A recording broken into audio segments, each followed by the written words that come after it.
ഞാനിന്നിവിടെ ഉണ്ടാക്കാൻ പോണത് ഈന്തപ്പഴം ചെറുനാരങ്ങ അച്ചാറാണ്. അതിനായിട്ടൊരു പാൻ അടുപ്പത്ത് വെച്ചിട്ട് അതിലേക്ക് നല്ലെണ്ണയാണ് ഞാൻ ഒഴിച്ചത്. അതിലേക്ക് ചെറിയ ടീസ്പൂൺ കടുക് ഇട്ട് പൊട്ടിയതിന് ശേഷം ഉലുവയും കൂടി ഇട്ട് പൊട്ടിക്കുക.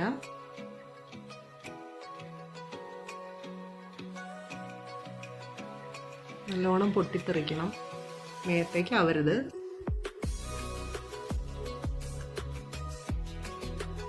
അതിനുശേഷം 4 ഒരു ചെറുനാരങ്ങ 8 കഷ്ണമായിട്ട് അരിഞ്ഞിരിക്കണം. അത് നമുക്കിതിലേക്ക് ഇട്ട് കൊടുക്കാം. അതിൻ്റെ കൂട്ടത്തിൽ ഞാൻ 3-4 വെളുത്തുള്ളി ഇഞ്ചിയുടെ ചെറിയൊരു കഷ്ണവും കൂടി ചേർത്ത് കൊടുക്കുന്നുണ്ട്. ജസ്റ്റ് ഒന്ന് വാട്ടിയെടുക്കുക.